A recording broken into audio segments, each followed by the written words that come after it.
Selamat pagi Bapak Ibu, Saudara-saudari yang dikasihi Tuhan. Selamat pagi. Terima kasih, puji Tuhan. Hari ini kita masih diberi kesempatan untuk datang beribadah kepada Tuhan. Saya mohon kesediaan untuk bagian belakang supaya bisa mengisi tempat duduk di bagian depan.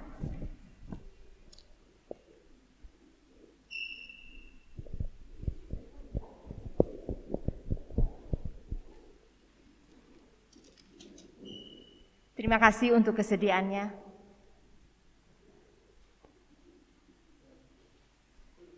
Saudara, hari ini kita mengenang 504 tahun peringatan reformasi Martin Luther. Oleh penyertaan Tuhan, dia berjuang untuk merestorasi fungsi dan peran gereja ke arah kebenaran. Kini kita telah menerima dan menikmati buah reformasi.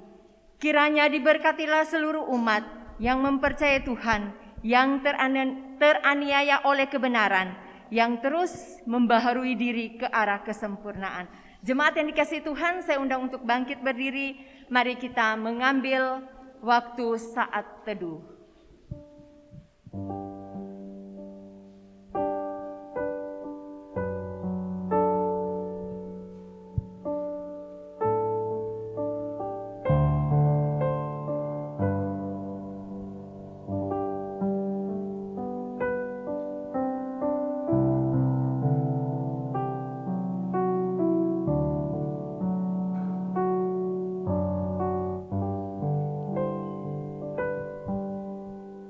Diberkatilah dia yang datang dalam nama Tuhan. Diberkatilah mereka dari dalam rumah Tuhan. Di dalam nama Allah Bapa dan anaknya Tuhan Yesus Kristus dan nama Roh Kudus yang menciptakan langit dan bumi. Tidak ada seorang pun yang dapat meletakkan dasar lain daripada dasar yang telah diletakkan, yaitu Yesus Kristus. Karena kami yakin bahwa manusia dibenarkan karena iman dan bukan karena ia melakukan hukum Taurat. Amin. Jemaat yang dikasihi Tuhan, bersama-sama kita menaikkan pujian Allah Tritunggal kita, Mulia Bagi Allah, KPPK nomor 26.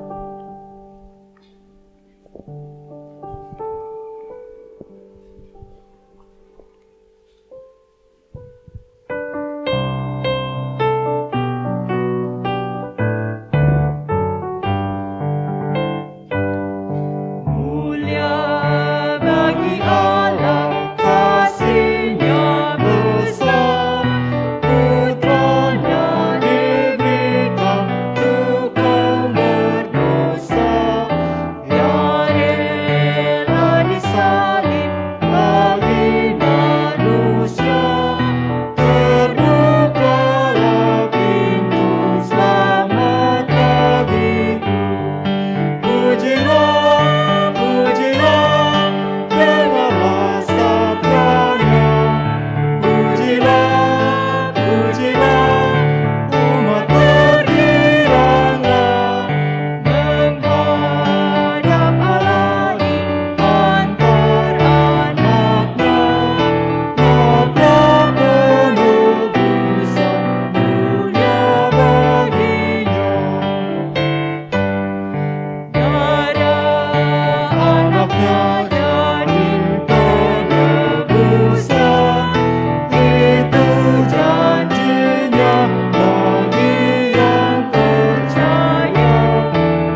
Solus Christus.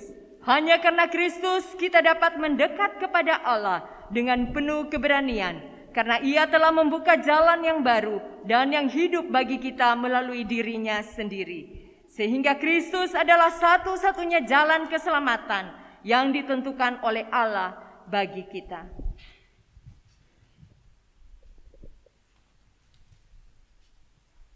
Mazmur 90 ayat 1 sampai 2 dan Mazmur 93 ayat 1 sampai 2 demikian. Tuhan, Engkaulah tempat perteduhan kami turun-temurun. Sebelum gunung-gunung dilahirkan dan bumi dan dunia diperanakan, bahwa dari selama-lamanya sampai selama-lamanya Engkaulah Allah. Tuhan adalah Raja, Ia berpakaian kemegahan. Tuhan berpakaian berikat pinggang kekuatan. Sungguh telah tegak dunia tidak bergoyang. Tahtamu tegak sejak dahulu kala dan kekal Engkau ada. Haleluya. Kembali kita bersama-sama menaikkan pujian dari KPPK nomor 387, Allah bentengku yang teguh.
Sola fide. Hanya karena iman di dalam Yesus Kristus, maka setiap orang yang berpaling kepadanya akan beroleh pengampunan dosa. Keselamatan merupakan anugerah Allah yang diterima melalui iman dalam Kristus. Karena itu, dengan mata iman yang tertuju kepadanya, kita akui segala dosa dan kejahatan kita. Pengakuan dosa. Seperti dirimu, Engkau penjunan, kutana lihat bentuk jadikan. Ini doa. Mari kita satu di dalam doa. Segala hormat pujian hanya bagimu Tuhan. Sungguh kami bersyukur dan berterima kasih buat kesempatan pada hari ini. Kembali lagi kami masih diberi untuk nafas hidup yang Engkau berikan di dalam setiap kehidupan kami pribadi lepas pribadi. Tuhan, Sebelum kami jauh datang kepadamu Tuhan, kami membawa seluruh hidup kami kepadamu. Ini hidup kami Tuhan. Tak ada satupun yang tersembunyi di hadapan-Mu. Di sepanjang waktu yang telah kami lalui, ada berbagai hal yang telah kami lakukan, baik yang kami sengaja maupun tidak kami sengaja. Tuhan, pada kesempatan ini, dengan segala kerendahan hati Tuhan, kami mengaku akan segala pelanggaran yang kami perbuat. Mohon belas kasihan Tuhan untuk mengampuni segala pelanggaran kami Tuhan, yang telah menyakiti hati orang-orang di sekitar kami, dan telah menyakiti hati Tuhan. Terima kasih Tuhan. Kami terus berdoa, kiranya Roh Kudus senantiasa memimpin hidup kami, hari lepas hari, agar semakin hari semakin lebih baik. Terima kasih Tuhan, untuk pimpinan dan penyertaan Tuhan. 504 tahun Reformasi Martin Luther, hari ini tepatnya kami sungguh bersyukur Tuhan, Engkau memakai hamba-Mu ini untuk menyatakan kebenaran sesuai dengan firman-Mu. Pakai setiap kami Tuhan untuk tetap teguh dan taat akan firman-Mu. Terima kasih Tuhan, terpujilah Engkau ya Bapa di surga, di dalam nama Tuhan kami Yesus Kristus, Tuhan yang sudah menjadi juru selamat kami yang hidup. Kami berdoa dan bersyukur. Amin. Berita anugerah, sola gratia. Hanya karena anugerah Allah saja kita diampuni dan diselamatkan karena iman kepada Kristus. Itu karena kemurahan Allah dan bukan karena jasa kita, karena itu katanya. Waktunya telah genap, kerajaan Allah sudah dekat. Bertobatlah dan percayalah kepada Injil. Dalam Kristus Yesus, kita yang percaya telah diselamatkan dari kebinasaan. Oleh karena itu, setiap kita yang sudah berdamai dengan Allah pasti akan berdamai dengan sesama. Kita yang sudah diampuni, kita juga akan mengampuni. Salam damai. Bersama-sama kita akan menyanyikan pujian dari KPPK nomor 219. Sambil jemaat memberi salam sesuai protokol kesehatan.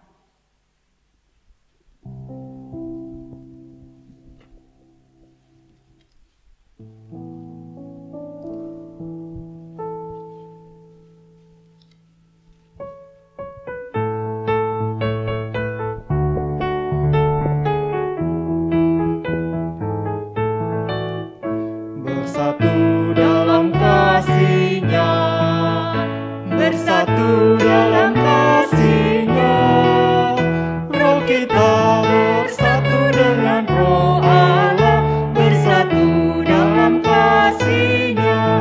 Sambil memberi salam kepada jemaat di samping kanan, samping kiri, di belakang, kita berikan salam damai kepada saudara seiman kita.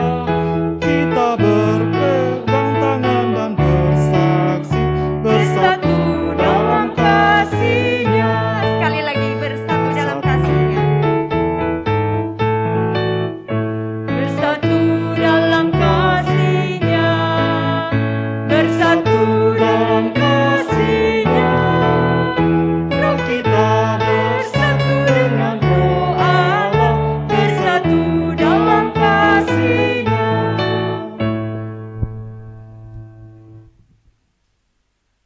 Petunjuk hidup baru. Firman berkata dalam 1 Korintus 10 ayat 31 demikian.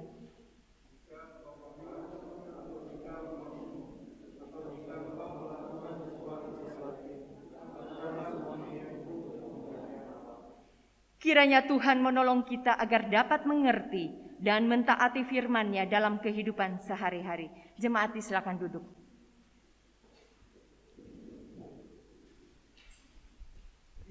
Sola Scriptura.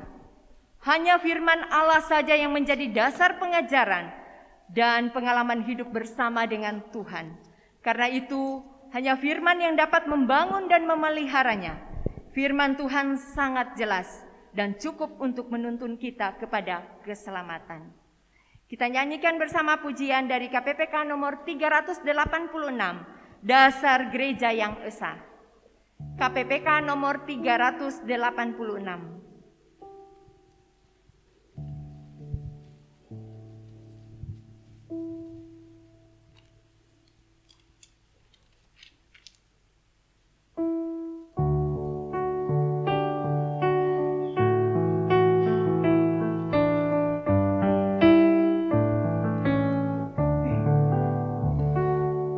Dasar gereja yang esa, ialah Yesus Kristus yang dibangun olehnya dengan air iman-Nya. Dia datang mencarinya, jadi membelainya. Dia korbankan darahnya, menebus gerejanya. Semua umat Tuhan bersatu dalamnya. Satu Tuhan seiman, satu bermania, satu nama kusembah, satu perjamuan, dan satu pengharapan kasih selamanya. Dilanda kesulitan, kerusuhan dunia, jemaat diresahkan dan tekanan berat. Roh Kudus menyerukan, berangkatlah maka, dan satu malam duka diganti terang cerah.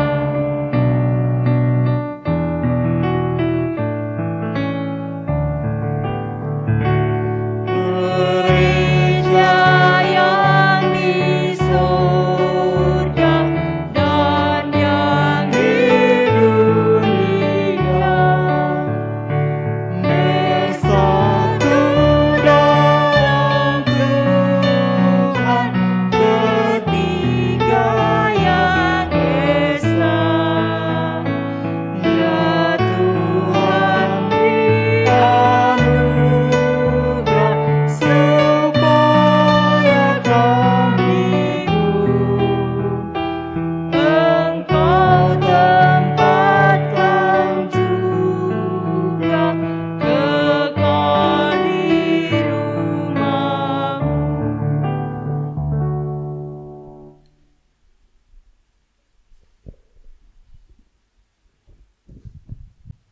Jemaat yang dikasihi Tuhan, saya undang untuk bangkit berdiri. Kita masuk di dalam pengakuan iman Nisea Konstantinopel.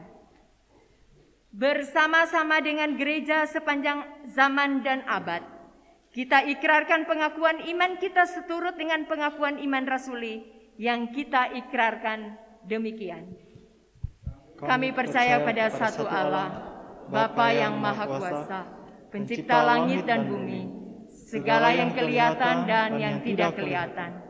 Kami percaya kepada satu Tuhan, yaitu Yesus Kristus, Anak Allah yang tunggal, yang lahir dari Bapa sebelum ada segala zaman. Allah dari Allah, terang dari terang, Allah yang sejati dari Allah yang sejati, diperanakan, bukan diciptakan, sehakikat dengan Bapa, yang olehnya segala sesuatu dijadikan, bagi kita dan bagi keselamatan kita. Ia telah turun dari sorga, menjadi daging oleh Roh Kudus dan anak darah Maria, menjadi manusia, disalibkan bagi kita di bawah pemerintahan Pontius Pilatus, menderita dan dikuburkan, bangkit pada hari yang ketiga sesuai dengan kitab suci, naik ke surga dan duduk di sebelah kanan Bapa. Ia akan datang kembali dalam kemuliaan untuk menghakimi orang yang hidup dan yang mati. Kerajaannya tidak akan berakhir. Kami percaya pada Roh Kudus, Tuhan pemberi hidup, yang keluar dari Bapa dan Anak, dan bersama Bapa dan Anak disembah dan dimuliakan. Ia berfirman melalui para nabi. Kami percaya satu gereja yang kudus dan am dan rasuli. Kami mengakui satu baptisan bagi pengampunan dosa. Kami menanti kebangkitan orang mati dan hidup dalam dunia akan datang. Amin. Jemaat silakan duduk. Saatnya kita akan mendengarkan firman Tuhan yang disampaikan oleh penginjil Michael dengan tema Soli Deo Gloria. Kepada hambanya disilahkan.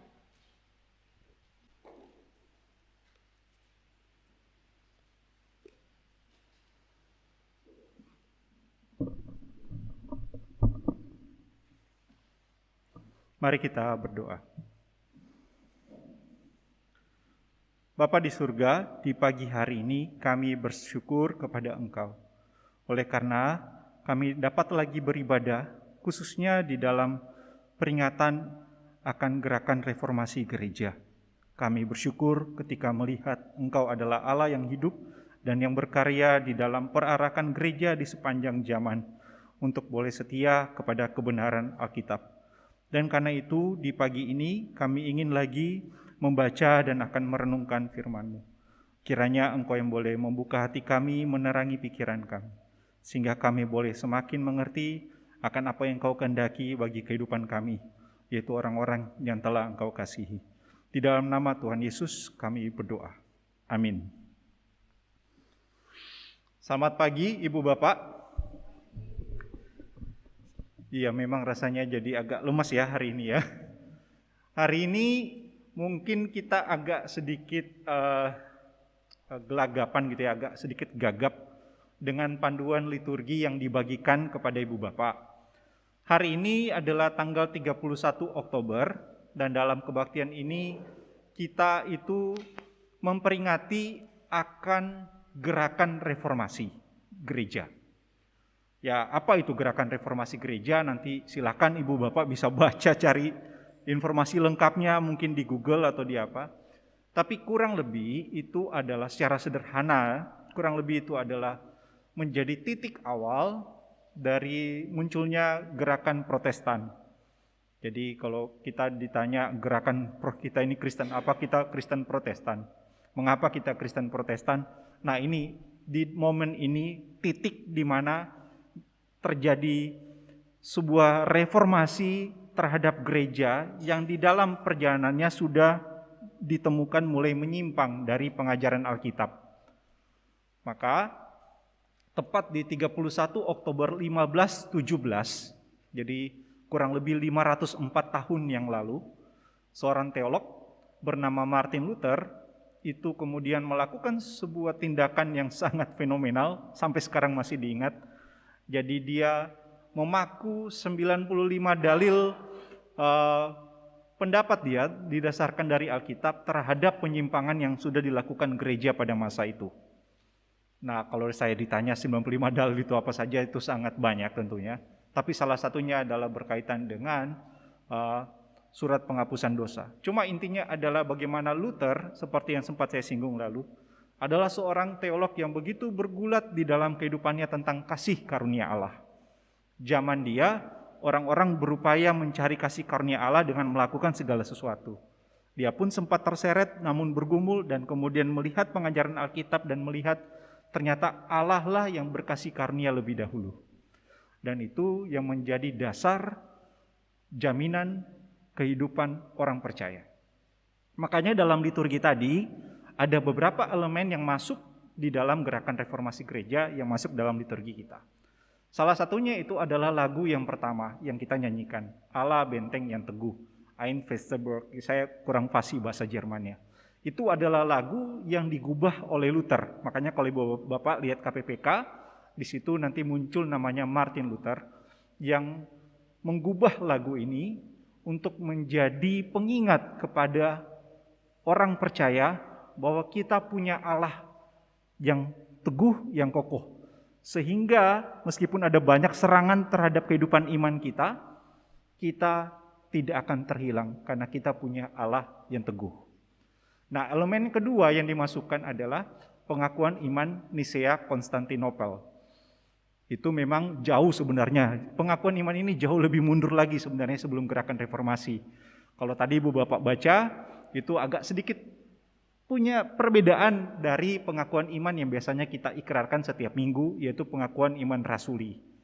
Tapi saya tidak akan membahas Nisea Konstantinopel di sini karena itu punya makna teologis yang dalam juga. Cuma salah satu ciri pembeda dari pengakuan iman Nisea Konstantinopel dengan pengakuan iman rasuli adalah itu ada pada kata pertama di dalam pengakuan iman itu. Salah satunya ketika kalau pengakuan iman rasuli berkata, aku percaya kepada Allah Bapa yang Maha Kuasa, maka pengakuan iman Nisea Konstantinopel dimulai dengan kami percaya. Yang memang ditujukan sebagai sebuah pengakuan yang satu komunitas umat Allah di hadapan mengakui demikian. Ya, tapi ini punya sejarah sendiri, latar belakang sendiri, dan makna teologis yang juga cukup dalam. Tapi kita kembali lagi ke gereja sebagaimana di minggu ini kita memperingati reformasi gereja. Sebagaimana sempat saya singgung di awal tadi, dimulai dari apa yang dilakukan Luther, kemudian terjadilah sebuah gerakan reformasi terhadap gereja. Dan perkembangan itu terus berlanjut dari zaman Luther, kemudian zaman Calvin, dan kemudian hingga sekarang. Dan di dalam pergerakan reformasi gereja itu, ada beberapa rumusan pengajaran yang dihasilkan, termasuk salah satunya adalah Soli Deo Gloria. Itu yang akan menjadi tema perenungan kita di pagi ini.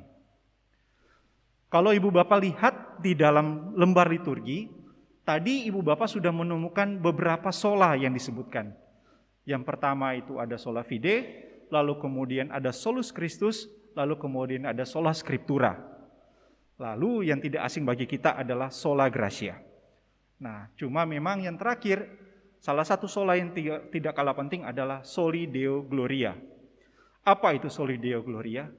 Yaitu kalau diartikan ya, berarti segala kemuliaan hanya bagi Allah. Atau sederhananya, kemuliaan hanya bagi Allah saja. Apa yang dimaksudkan ketika seorang Kristen mengaku bahwa segala kemuliaan hanya bagi Allah saja? Sebagai seorang yang menyadari akan kasih karunia Allah, maka orang itu akan sungguh-sungguh ingin mengungkapkan terima kasihnya kepada Allah dengan cara memuji Dia, memuliakan Dia, dan meninggikan Dia dalam kehidupannya. Makanya itu yang mendasari dia untuk hidup ingin memuliakan Allah. Dia ingin meninggikan Allah di dalam hidupnya. Itu yang mendasari pengakuan atau gagasan tentang Soli Deo Gloria. Kita ingin berterima kasih, kita ingin bersyukur karena Allah yang telah berkasih karunia. Dan bagaimana caranya kita berterima kasih kepada Dia? Dengan memuliakan Dia di sepanjang hidup kita. Karena memang Dia adalah Allah yang layak untuk dimuliakan, bukan manusia. Sampai di sini masih bisa ikuti Ibu Bapak? Maafkan kalau sedikit latar belakang mengapa di hari ini kita memperingati ibadah reformasi. Tapi saya kira kita sama-sama sepakat ya, bahwa memang memuliakan Allah itu adalah sebuah panggilan utama dari orang-orang Kristen. Memuliakan Allah itu adalah memang sebuah kerinduan yang tentunya dimiliki oleh orang-orang yang telah menerima kasih karunia Allah. Kita ingin menyenangkan hatinya. Tapi kan pertanyaannya, bagaimana kita bisa memuliakan Allah? Apakah Allah kurang mulia sehingga kita harus memuliakan Dia? Apakah Allah tadinya mungkin mulianya cuma segini, dengan kita memuliakan dia sehingga kemuliaannya jadi segini. Apakah memuliakan Allah seperti itu? Membuat Allah yang tadinya mulia jadi lebih mulia lagi. Atau membuat Allah yang sedikit kurang mulia, kita buat jadi lebih mulia lagi. Apakah seperti itu memuliakan Allah? Bukan demikian kan? Allah adalah Allah yang mulia. Tapi seperti saya bilang di awal tadi, ketika kita berkata soli Deo Gloria, kita itu ingin berterima kasih kepada dia. Ingin meninggikan dia sebagai ungkapan syukur kita yang telah diselamatkan. Ingin memuji, berterima kasih kepadanya. Lalu bagaimana caranya kita itu bisa memuliakan dia sebagai ungkapan terima kasih kita? Maka pasti kita perlu cari tahu dong, apa sih yang dia mau? Dia ingin apa? Dan kita akan lakukan itu kan? Supaya dia bisa dipermuliakan. Ternyata pertanyaan itu sudah pernah diungkapkan oleh seorang nabi yang hidup kurang lebih 700 tahun ya, kalau nggak salah ingat catatan saya, kurang lebih 740 tahun sebelum Yesus lahir ke dunia. Jadi pertanyaan ini sudah sangat mendasar, sangat menyejarah. Apa sih yang Allah kehendaki? Apa sih yang Allah inginkan? Dan itu yang kita ingin tahu supaya kita bisa senangkan hatinya. Mari saya mengajak kita untuk membuka Alkitab kita. Kita membuka kitab Mika pasal 6. Kitab Nabi Mika pasal 6 ayat yang ke-8. Sudah ketemu Ibu Bapak? Mika pasal 6 ayat yang ke-8. Ibu Bapak silakan fokus di bagian itu. Nanti saya minta tolong Ibu Bapak bacakan ayat 8. Tapi supaya kita mengerti terlebih dahulu dengan konteksnya, supaya nanti ada gambaran ketika saya menjelaskan latar belakang ayat 8. Saya bacakan bagi kita ayat 1 sampai ayat 7. Nanti Ibu Bapak silakan membaca bersama-sama ayat yang ke-8. Mika 6 ayat 1 sampai ayat yang ke-7. Pengaduan, tuntutan, dan hukuman Tuhan terhadap umatnya. Baiklah, dengar firman yang diucapkan Tuhan. Bangkitlah, lancarkanlah pengaduan di depan gunung-gunung, dan biarlah bukit-bukit mendengar suaramu. Dengarlah, hai gunung-gunung, pengaduan Tuhan. Dan pasanglah telinga, hai dasar-dasar bumi. Sebab Tuhan mempunyai pengaduan terhadap umatnya, dan ia berperkara dengan Israel. Umatku, apakah yang telah kulakukan kepadamu? Dengan apakah engkau telah kulelahkan? Jawablah aku. Sebab aku telah menuntun engkau keluar dari tanah Mesir dan telah membebaskan engkau dari rumah perbudakan, dan telah mengutus Musa dan Harun dan Miriam sebagai penganjurmu. Umatku, baiklah ingat apa yang dirancangkan oleh Balak Raja Moab, dan apa yang dijawab kepadanya oleh Bileam bin Beor, dan apa yang telah terjadi dari Sitim sampai ke Gilgal, supaya engkau mengakui perbuatan-perbuatan keadilan dari Tuhan. Dengan apakah aku akan pergi menghadap Tuhan dan tunduk menyembah kepada Allah yang di tempat tinggi? Akan pergikah aku menghadap Dia dengan korban bakaran, dengan anak lembu berumur setahun? Berkenankah Tuhan kepada ribuan domba jantan, kepada puluhan ribu curahan minyak? Akan kupersembahkankah anak sulungku karena pelanggaranku, dan buah kandunganku karena dosaku sendiri? Silakan Ibu Bapak.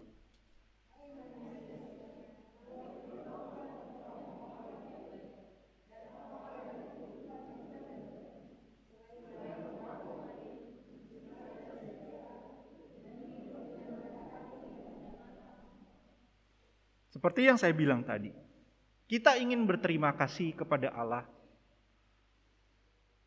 sebagai bentuk syukur kita. Kita ingin berterima kasih, bagaimana caranya? Kita pengen tahu apa yang Dia kehendaki. Dan apa yang Allah kehendaki? Kurang lebih 740 tahun sebelum Yesus lahir ke dunia, seorang nabi telah berseru pertanyaan ini dan jawabannya yang Ibu Bapak baca tadi. Dia adalah Mika. Salah satu nabi yang kalau di dalam kanon Alkitab kita masuk di dalam kitab nabi-nabi kecil. Jadi ada nabi-nabi kecil dan nabi-nabi besar. Apa maksudnya nabi-nabi kecil? Bukan orangnya yang kecil, tetapi kitab itu tidak sebanyak kitab dari nabi-nabi yang lain. Pasalnya sedikit. Dan siapakah Mika ini? Mika hidup sejaman kurang lebih dengan Nabi Yesaya. Dan nampaknya sama seperti Hosea, dia adalah seorang nabi yang berasal dari pedesaan. Seorang yang sederhana. Tapi kalau melihat isi khotbahnya, dari pasal 1 hingga pasal terakhir kitab Mika, maka kita akan menemukan dia adalah seorang nabi yang begitu peduli dan begitu memperhatikan orang-orang yang mengalami ketidakadilan sosial di masa hidupnya. Ketidakadilan sosial yang terjadi di zaman Mika itu seperti apa? Nanti Ibu Bapak silakan baca di rumah, cuma nanti ada beberapa ayat yang akan saya sebutkan. Mika itu mengutuk. Dia ngutuk para pemimpin rakyat pada masa itu yang korup. Dia bilang orang-orang itu seperti orang yang membenci keadilan dan mencintai kejahatan. Kan harusnya kita benci kejahatan, cinta keadilan. Tapi dia kritik para pemimpin pada saat itu. Kalian itu adalah orang-orang yang korup, yang benci sama keadilan, tapi cinta sama kejahatan. Nah, kalau sudah hidup di bawah pemerintahan orang-orang yang seperti ini, saya yakin kita pun pasti akan tidak nyaman dengan pemimpin yang seperti itu. Bukan cuma pemimpin rakyatnya yang korup ternyata, Ibu Bapak. Para nabi dan para imam pada masa itu pun juga bobrok moralnya.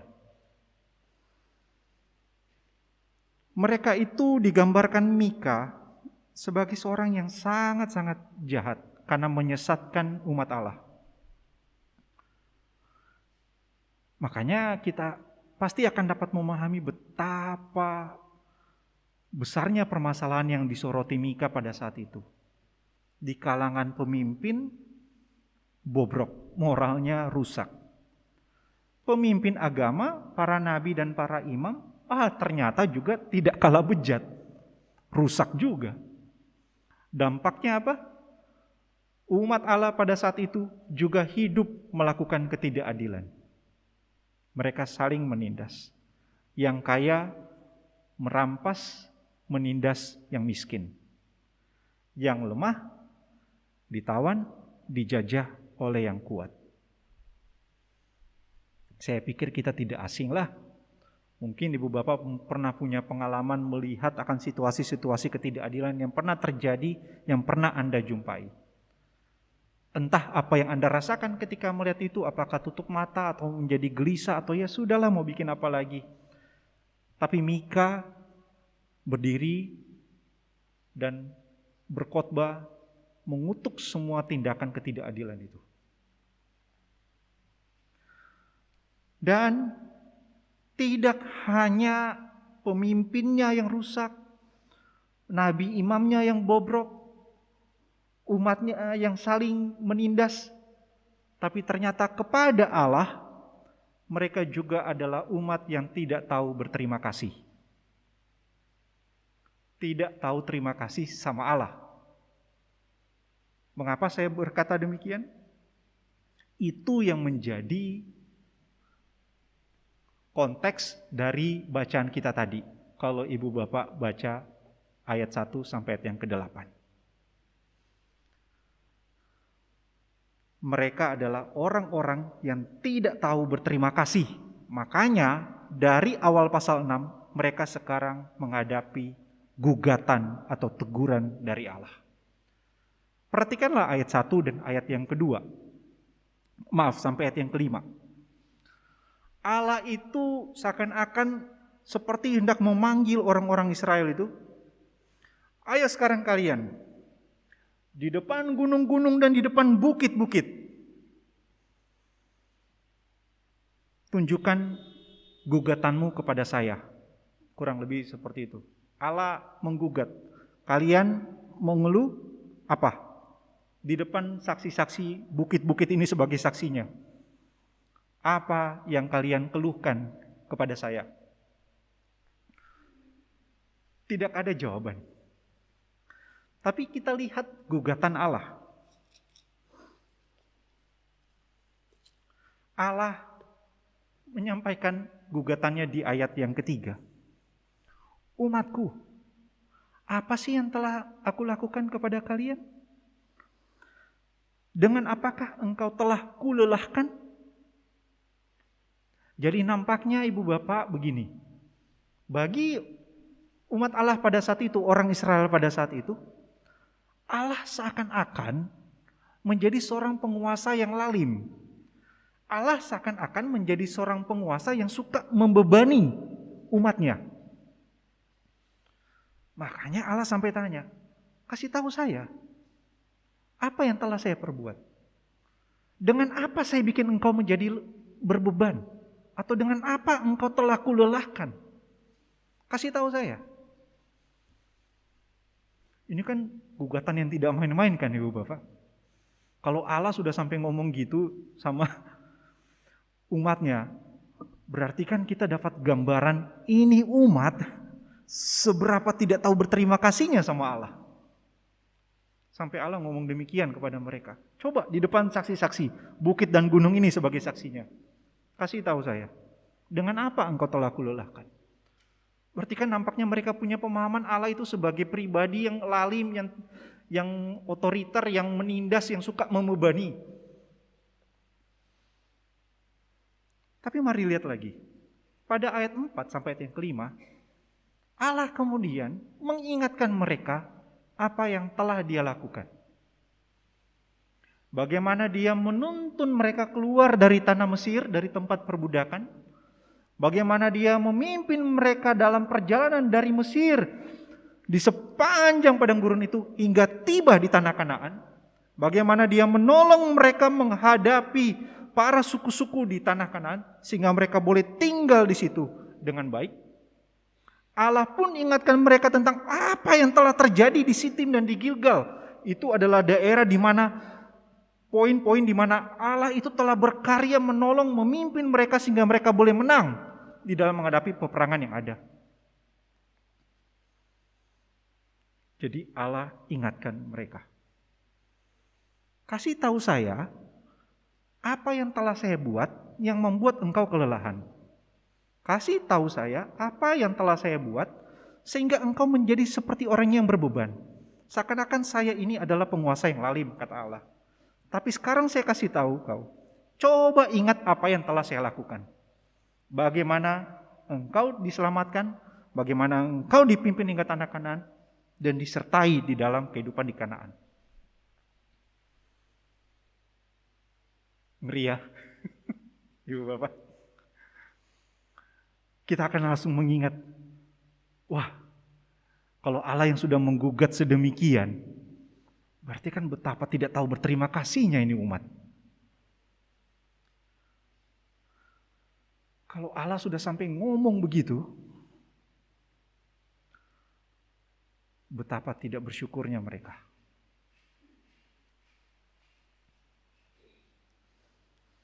Tapi mari kita lanjut. Di ayat 6 dan ayat 7 kemudian ada sedikit gambaran yang nampaknya positif begini. Kan muncul sebuah pertanyaan-pertanyaan. Wah, dengan apa nih aku akan pergi menghadap Tuhan?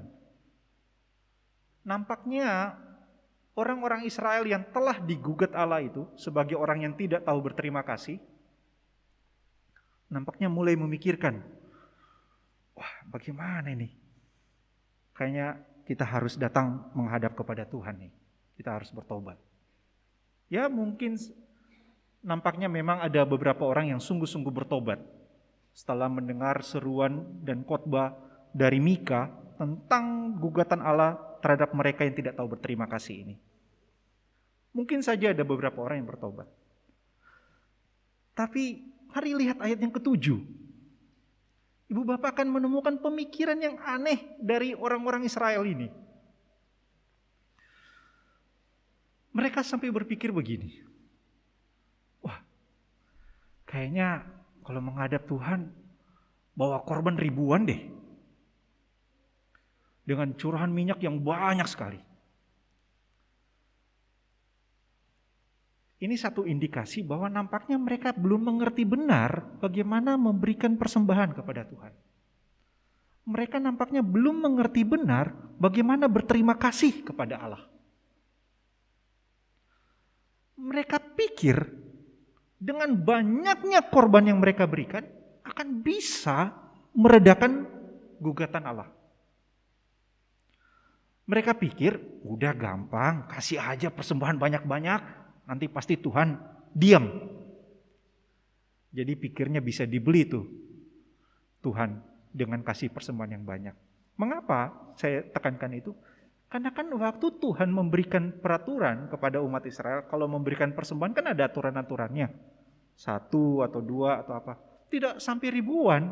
Tapi mereka pikir ya sudah kasih saja ribuan, nanti gampang lah. Nanti pasti Tuhan tenang lah itu. Gampang lah kayak disogok gitu ya. Lebih celaka lagi, mereka sampai berpikir untuk mengorbankan anaknya. Kan di ayat 7. Akan ku persembahkankah anak sulungku karena pelanggaranku?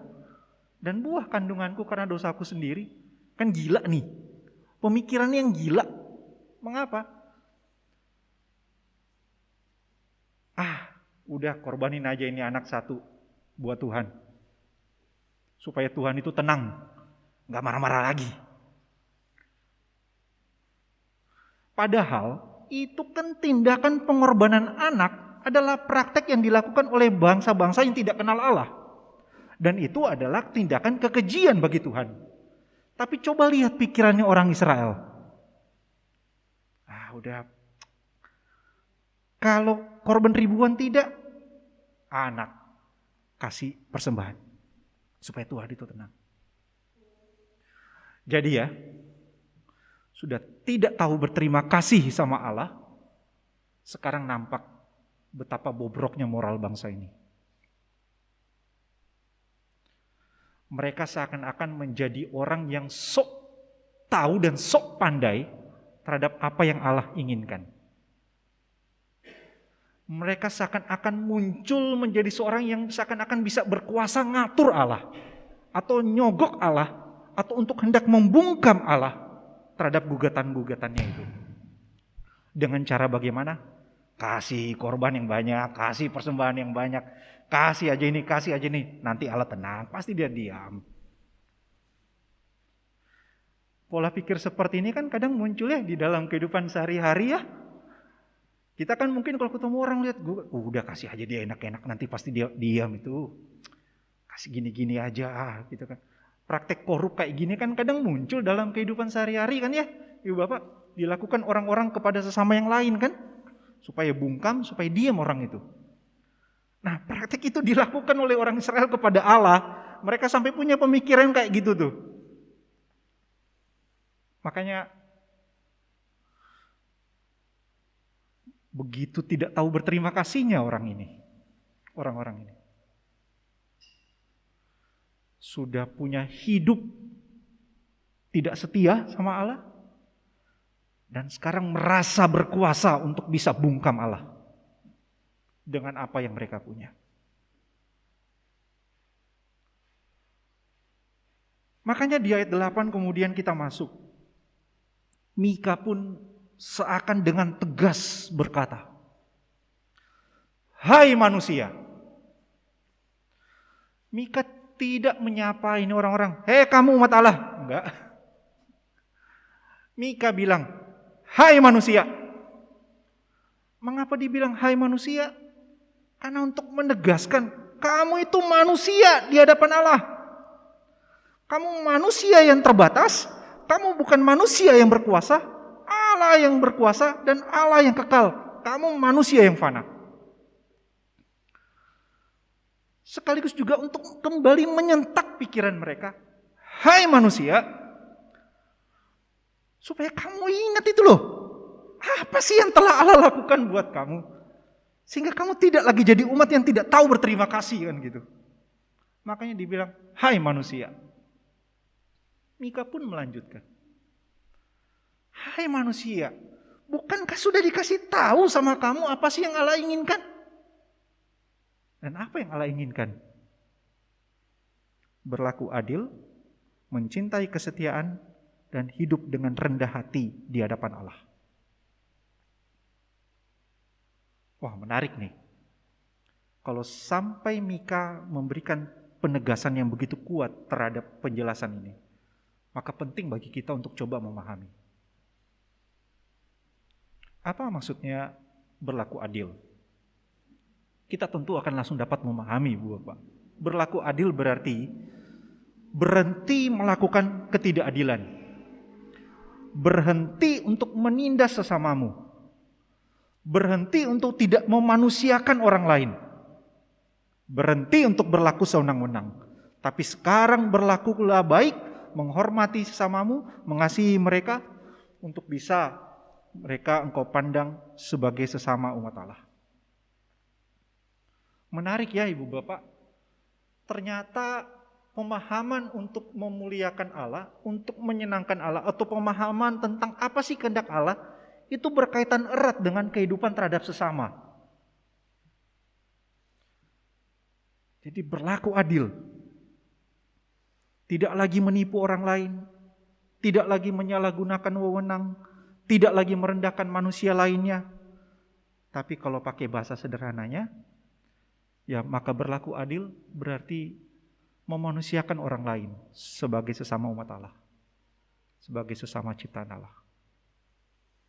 Kan tadi sempat di awal saya singgung apa yang terjadi di masanya Nabi Mika. Orang-orang begitu korup, orang-orang bisa melakukan ketidakadilan dengan terang-terangan, penindasan terjadi. Maka Mika ingatkan mereka, berhenti lakukan itu tapi berlaku adil. Itu yang Allah inginkan.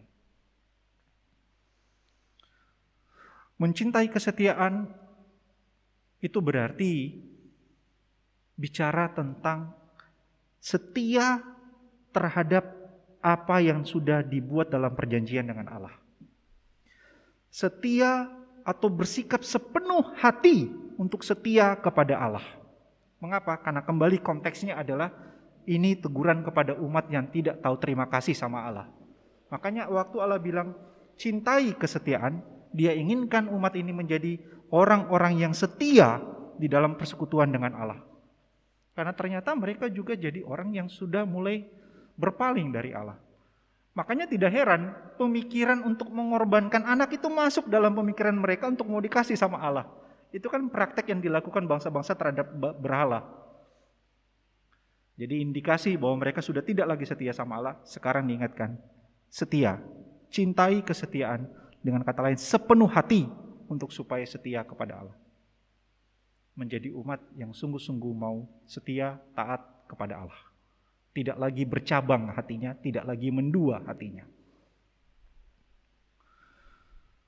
Apalagi hidup dengan rendah hati di hadapan Allah. Ini kan juga saya pikir kita akan langsung dapat memahami lah. Bahwa itu berarti berbicara bagaimana hidup yang sadar bahwa dirinya ini bisa ada, boleh hidup karena Allah saja. Hidup dengan rendah hati di hadapan Allah berarti kan mengakui bahwa saya ini loh tidak ada apa-apanya, tidak bisa hidup tanpa Engkau. Berarti kan mengakui Allah yang ditinggikan, bukan saya. Sehingga tidak lagi merasa dirinya yang paling tinggi daripada yang lain. Seakan-akan dirinya sudah jadi Allah atas orang lain.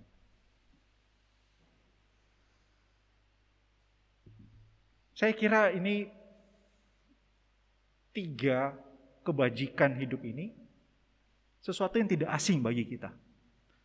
Berlaku adil, cinta kesetiaan, dan hidup rendah hati.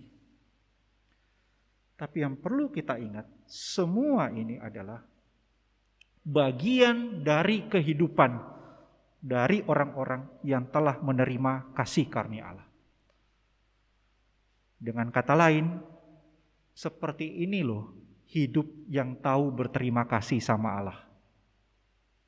Hidup yang tahu berterima kasih sama Allah, dia melakukan apa yang dikehendaki Allah.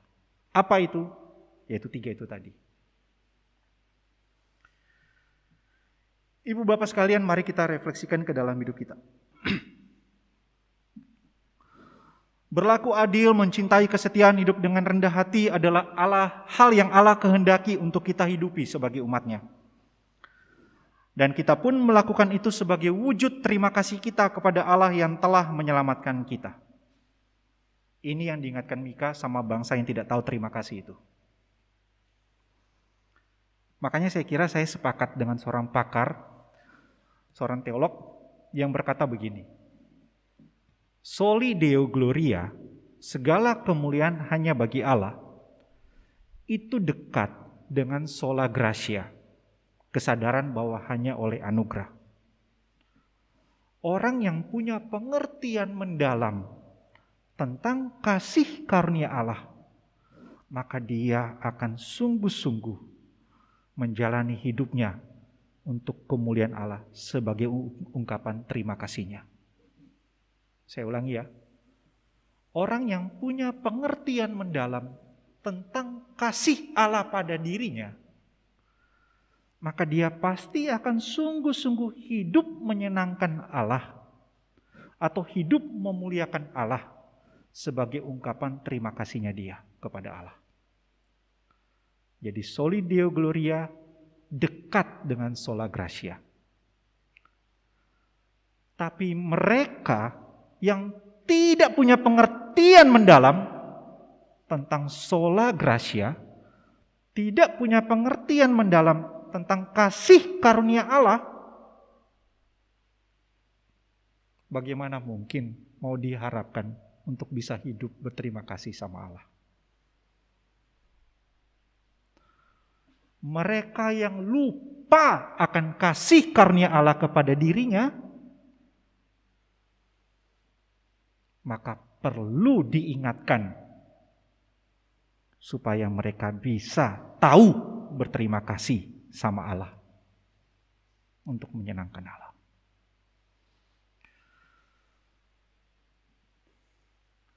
Maka silahkan pulang dengan merenungkan kehidupanmu selama ini. Engkau berjalani hidup itu, adakah untuk berterima kasih kepada Allah? Atau tidak? Adakah engkau ingin menyenangkan hati Allah sebagai ungkapan terima kasihmu? Jangan-jangan kita ini lupa sama kasih karunia-Nya Allah. Lalu bagaimana kita bisa ingin memuliakan Allah dengan menyenangkan Dia?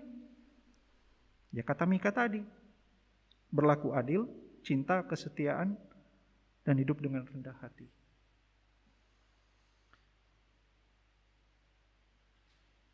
Jadi ibu bapak, mungkin sedikit pertanyaan refleksi ketika ibu bapak menjumpai fenomena ini. Kalau ada seorang Kristen yang mengaku Kristen, yang mengaku sebagai orang yang telah menerima anugerah Allah, kemudian dalam hidupnya berlaku tidak adil, menindas dan berlaku sewenang-wenang terhadap orang lain, kemudian di dalam hidupnya dia hidup mendua hati, kemudian di dalam hidupnya dia hidup bukan dengan rendah hati di hadapan Allah. Menurut ibu bapak, apa yang terjadi dengan orang ini? Orang ini tidak punya pengertian yang mendalam tentang kasih karunia Allah. Orang ini lupa tentang kasih karunia Allah. Atau orang ini memang dapat dikatakan sebagai orang yang tidak tahu berterima kasih sama Allah. Ini cuma pancingan saja. Tapi dalam ibadah reformasi ini, Kita bukan sekedar mengenang gerakan reformasi yang dimulai sejak Martin Luther, namun kita diajak untuk menghidupi pengajaran Alkitab yang telah mendasari reformasi gereja. Bahwa Allah di dalam anugerahnya telah memberikan keselamatan kepada manusia melalui Yesus Kristus. Oleh karenanya, sebagai orang yang telah menerima keselamatan dari Allah, mari kita jalani hidup dengan berlaku adil, mencintai kesetiaan, dan hidup dengan rendah hati di hadapan Allah sebagai ungkapan terima kasih kita kepadanya. Sehingga segala kemuliaan hanya bagi Allah. Soli Deo Gloria. Mari kita berdoa. Kami datang kepada Engkau berterima kasih untuk karunia-Mu, ya Bapa. Oleh karena Engkau telah menyelamatkan kami di dalam keberdosaan kami. Kasih karunia-Mu yang begitu besar, itu pun juga yang Engkau senantiasa tunjukkan dalam kehidupan kami. Dan sebagai orang-orang yang telah menerima kasih karunia-Mu, kami ingin berterima kasih kepada Engkau dengan menyenangkan hati-Mu, dengan mempermuliakan Engkau dalam kehidupan kami. Karena itu, topang dan tuntun kami untuk bisa hidup dengan baik, untuk bisa hidup berlaku adil, untuk bisa mencintai kesetiaan, dan hidup dengan rendah hati di hadapan-Mu ya Allah, sebagai wujud terima kasih kepada Engkau. Inilah doa kami, di dalam nama Tuhan Yesus kami berdoa. Amin. Saya kembalikan kepada liturgus.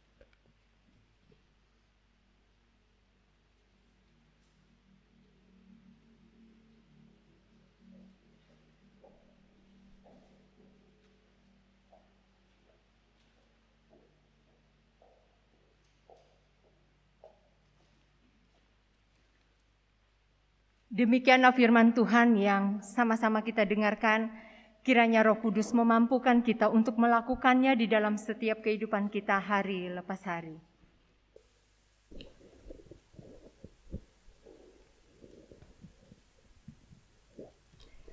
Saudara, meski kita telah memiliki kehidupan kekal, kita harus tetap waspada.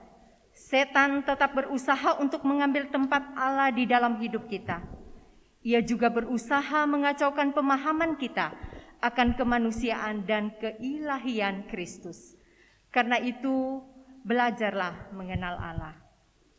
Jemaat yang dikasihi Tuhan, bersama-sama kita akan memberikan persembahan sambil kita bersama-sama menyanyikan dari KPPK nomor 309. Bapa di sorga, hatiku bersyukur.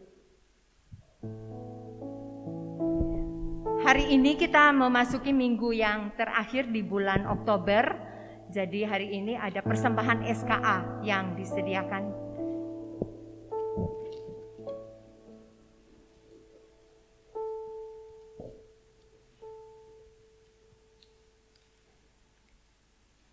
KPPK nomor 309.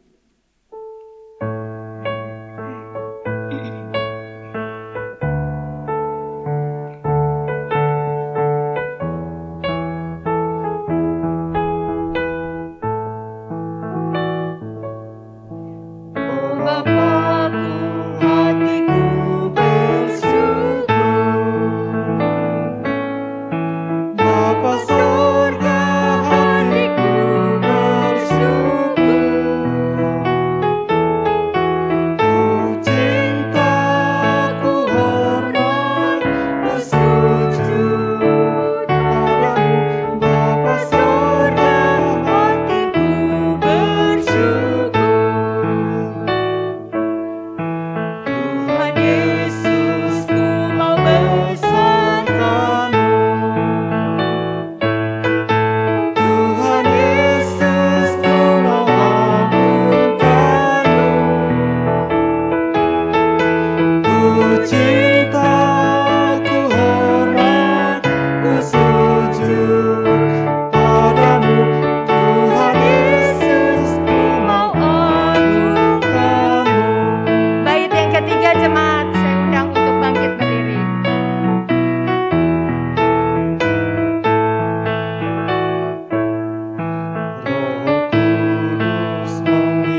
doa syafaat dan doa persembahan dipimpin oleh Saudara Frankie. Kepada Saudara Frankie silakan.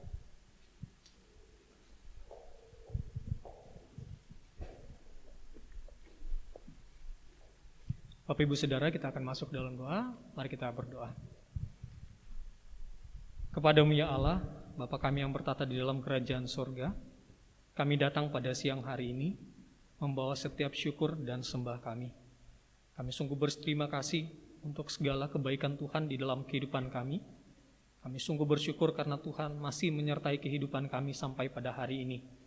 Dan hari ini ya Allah, kami sungguh bersyukur karena Tuhan masih memberikan kesempatan bagi kami untuk beribadah bersama-sama. Kami sudah merenungkan firman-Mu, dan pada siang hari ini Engkau memberikan kesempatan bagi kami untuk menaikkan setiap seruan dan syafaat kami kepadamu ya Allah. Pada siang hari ini ya Tuhan, kami bersama-sama berdoa, menaikkan doa kami ya Tuhan, berdoa untuk jemaat yang dalam keadaan kurang sehat. Kami berdoa untuk Ibu Benalia PA yang pada saat ini dalam keadaan sakit dan sekarang ini berada di Makassar untuk menjalani setiap proses dari pengobatan yang ada. Kiranya Engkau memberkati ya Allah para tim medis yang akan bekerja untuk proses pemulihan ibu ini. Kiranya Engkau menolong, berikan hikmat kepada mereka agar mereka boleh menangani Ibu Benalipe dengan baik dan pada akhirnya boleh mengalami kesembuhan dan kembali sehat seperti sedia kala.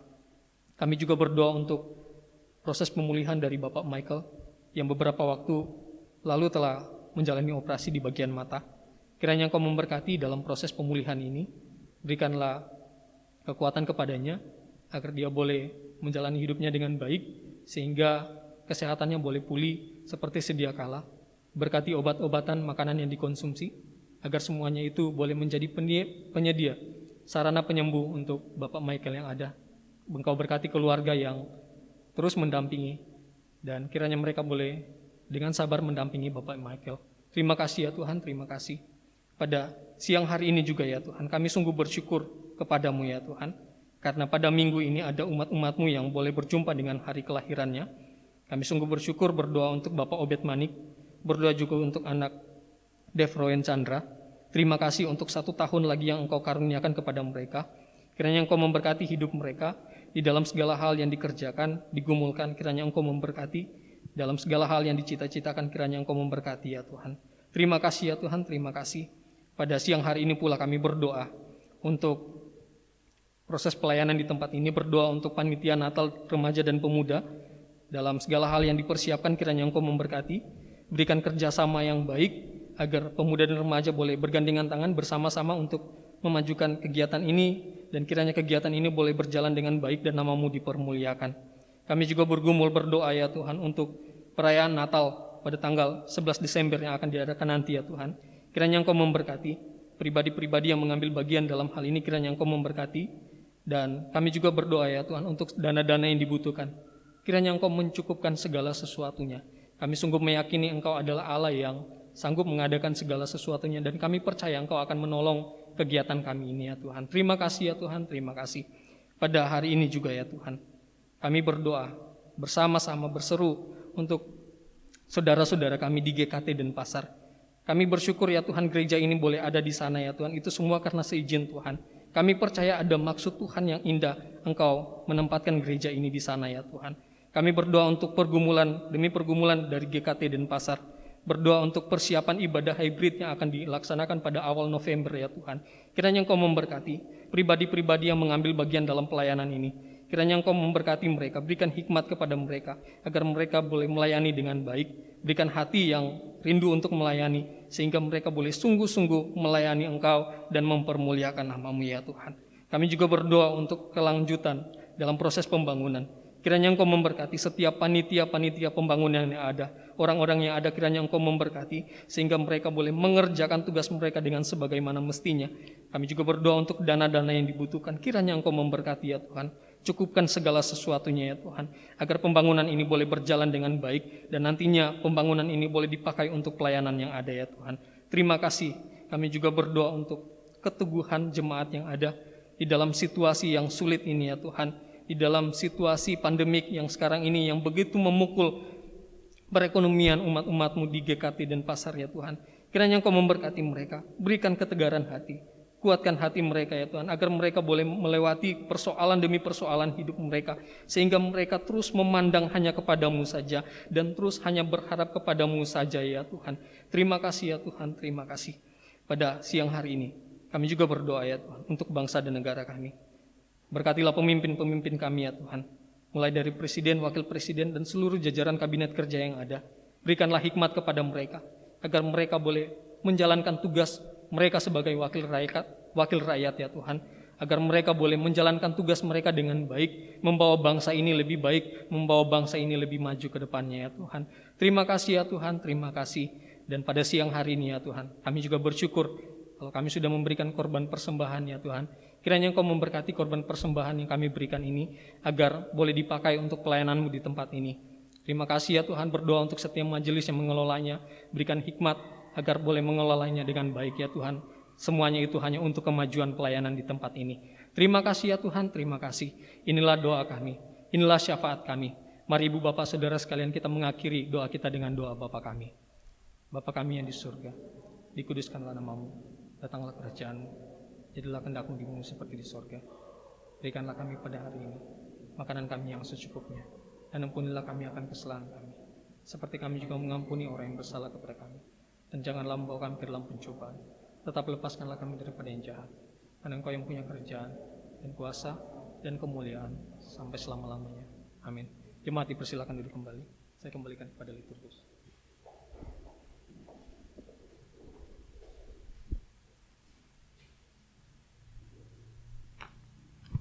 Selanjutnya kita masuk di dalam warta jemaat. Yang pertama, hamba Tuhan dan Majelis GKT Trinity Palu mengucapkan selamat kepada seluruh jemaat yang hari ini hadir dalam kebaktian Minggu 31 Oktober 2021. Tuhan Yesus memberkati. Mungkin ada di antara jemaat yang baru pertama kali hadir. Mohon kesediaannya untuk berdiri di tempat. Baik, tidak ada. Kita lanjut yang kedua.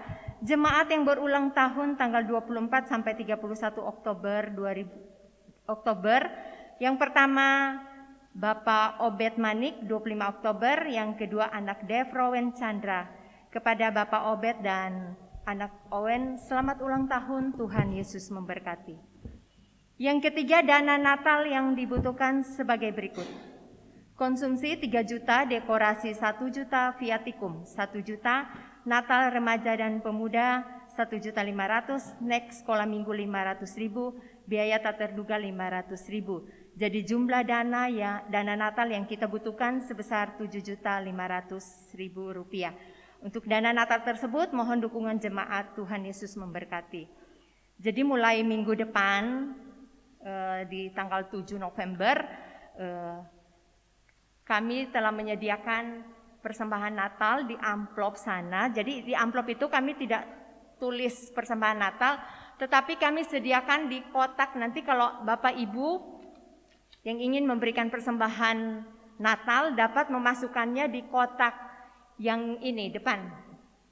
Jadi yang selama ini ini untuk diakonia, jadi untuk sampai bulan November sampai Desember ya, tanggal Natal kita akan diperingati pada tanggal 11 Desember. Jadi antara bulan November sampai Desember itu kita gunakan untuk kotak persembahan Natal.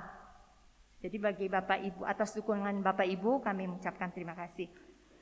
Yang berikut adalah data kehadiran sepekan. Hari Kamis 21 Oktober persekutuan doa kehadiran 6 orang. Sabtu 23 Oktober 2021 kegiatan persekutuan remaja dan pemuda 16 orang. Minggu 24 Oktober kegiatan sekolah minggu kehadiran 4 orang. Minggu 24 Oktober kebaktian umum 51 orang. Pokok doa dapat kita doakan sepekan di rumah kita masing-masing di dalam perenungan kita. Yang berikut adalah jadwal kegiatan sepekan. Minggu 7 November 2021 pukul 10 dengan tema penghiburan dalam kematian orang percaya. Pengkhotbah di sini adalah Evangelis Yanfik karena waktu waktu dan dari Pak Yanfik mungkin ada pelayanan juga di gerejanya. Jadi untuk tanggal 7 November kita dilayani oleh Saudara Frankie dengan tema penghiburan dalam kematian orang percaya. Liturgos Ibu Erdawati, pemusik Bapak Calvin, singer Ibu Aleng dan Ibu Ellen, doa syafaat penginjil Michael, doa persembahan Bapak Yefri Urianto, penerima tamu Bapak Hendro Setiawan. Untuk tanggal 14 November dengan tema manfaat adopsi dan pengudusan, pengkhotbah adalah penginjil Yanfik. Jadi tanggal 14 itu baru penginjil Yanfik yang melayani di tempat kita. Liturgos Bapak Ang Cimbun, pemusik Bapak Calvin, singer Saudari Natasha dan Saudari Gladys, doa syafaat penginjil Michael, doa persembahan Bapak Ferry, penerima tamu keluarga Bapak Markus. Untuk PA Kamis 4 November pukul 19.30. Yang berikut adalah persekutuan remaja dan pemuda Sabtu 6 November 2021. Pemimpin pujian Saudara Gilbert. Penyampaian firman Tuhan di sini Saudara Frankie yang sebenarnya adalah penginjil Michael. Demikian warta jemaat. Mungkin ada warta tambahan? Ya, tidak ada. Kita masuk di dalam doksologi dan doa berkat kepada hambanya penginjil Michael. Disilakan. Jemaat disilakan untuk berdiri.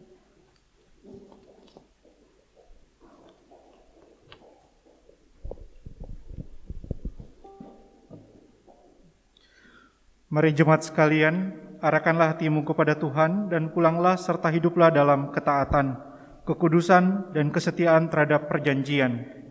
Bangunlah persekutuan yang saling menguatkan, meneguhkan dan menyempurnakan. Soli Deo Gloria, segala kemuliaan bagi Allah, sebab segala sesuatu adalah dari Dia, oleh Dia, dan bagi Dia. Mari kita menyanyikan pujian doksologi.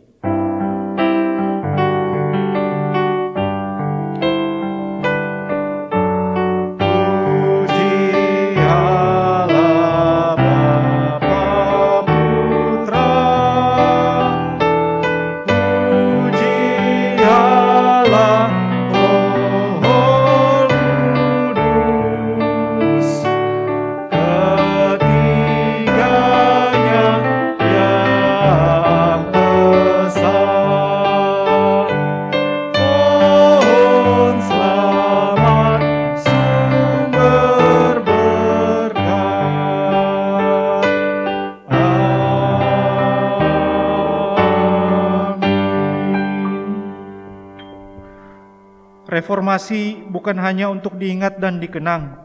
Reformasi harus dihidupi, supaya semakin banyak orang yang sungguh-sungguh meyakini bahwa hanya Kristus satu-satunya perantara yang disediakan Allah bagi pengampunan dosa.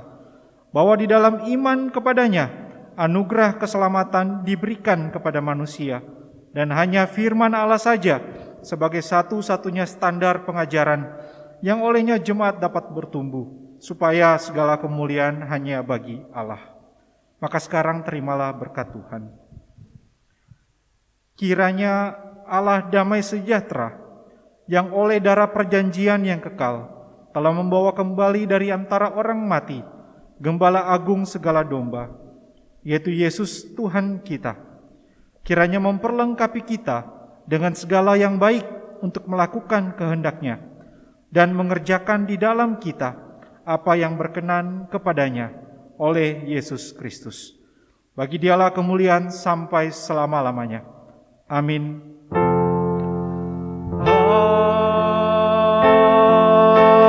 Amin. Amin.